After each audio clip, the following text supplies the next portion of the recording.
ദൈവത്തിന് കഴിയാത്ത ഒരു കാര്യവുമില്ലെന്ന് വിശ്വസിക്കുന്നവരാണ് ദൈവത്തിൻ്റെ മക്കൾ.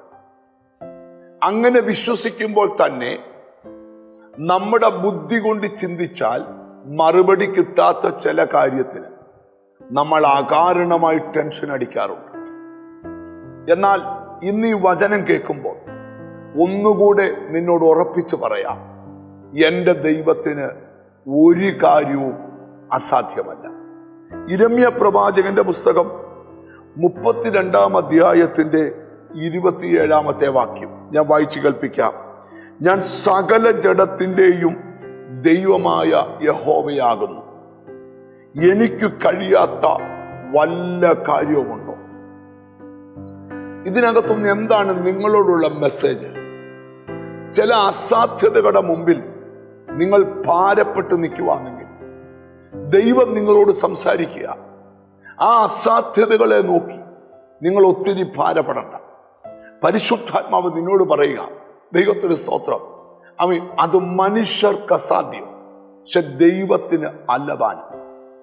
കർത്താവിൻ്റെ അടുക്കൽ ഒരിക്കല് 2 രോഗികള് നിലവിളിച്ചോണ്ട് വന്നു. ഉടനെ കർത്താവ് അവരോട് ചോദിച്ചത്, സ്തോത്രം, ഇത് ചെയ്തു തരാൻ എനിക്ക് കഴിയുമെന്ന് നിങ്ങൾ വിശ്വസിക്കുന്നോ? എനിക്ക് നിങ്ങളോടും ഒരു ചോദ്യമുണ്ട്. ചില അസാധ്യതകളുടെ മുമ്പിൽ നിങ്ങൾ വിഷമിച്ചിരിക്കുകയല്ലേ? ആരിത് പരിഹരിച്ചു തരും, എനിക്ക് ആരുണ്ട് എന്നൊക്കെ ഉള്ള ആ ചോദ്യമുണ്ടല്ലോ. കർത്താവ് പറയുക, ഇത് പരിഹരിക്കാൻ എൻ്റെ ദൈവത്തിന് കഴിയുമെന്ന് നിനക്ക് വിശ്വസിക്കാമോ? അങ്ങനെ വിശ്വസിക്കാൻ കഴിയുമെങ്കിൽ നിന്റെ കാര്യത്തിൽ 68-ാം സങ്കീർത്തനം ദൈവം എഴുന്നേൽക്കാൻ പോവാം. ദൈവം എഴുന്നേൽക്കുമ്പോൾ ശത്രു ചിതറും. തീയിങ്കൽ മെഴുകുരുകുന്നത് പോലെ ദുഷ്ടന്മാർ ഉരുകിപ്പോകും. പുക പതറുന്ന പോലെ അവർ പതറും. സ്തോത്രം, ദൈവം നിനക്ക് വേണ്ടി എഴുന്നേൽക്കട്ടെ. ഇവിടെ യിരെമ്യാ പ്രവചിക്കുക, ഞാൻ സകല ജഡത്തിൻ്റെയും ദൈവമായ യഹോവയാ. സ്തോത്രം, എനിക്ക് കഴിയാത്ത വല്ല കാര്യവുമുണ്ട്. അസാധ്യതകളെ നോക്കിക്കൊണ്ട് ദൈവം പറയുക, ദൈവത്തിന് കഴിയാത്ത ഒരു കാര്യവുമില്ല.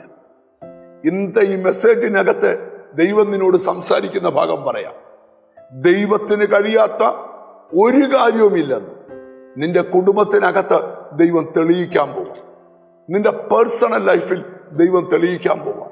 എൻ്റെ ദൈവത്തിന് കഴിയാത്ത ഒരു കാര്യവുമില്ല.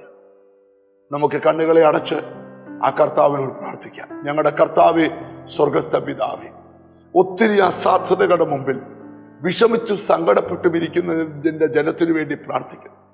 എൻ്റെ ദൈവത്തിന് അത് ചെയ്യാൻ കഴിയും എന്ന് ഞങ്ങൾ പൂർണ്ണമായി വിശ്വസിക്കുന്നു.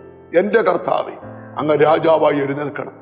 അങ്ങയുടെ കരം ഇറങ്ങി വന്ന് പ്രവർത്തിക്കണമേ എന്ന് ഞങ്ങൾ ദൈവത്തോട് പ്രാർത്ഥിക്കുക. കർത്താവേ, സ്തോത്രം, നിന്റെ മക്കളെ അനുഗ്രഹിക്കണം. നിന്റെ നാമം ചൊല്ലി അവരെ പിതാവിൻ്റെയും പുത്രന്റെയും പരിശുദ്ധാത്മാവിന്റെ നാമത്തിൽ അനുഗ്രഹിച്ച് പ്രാർത്ഥിക്കുന്നു.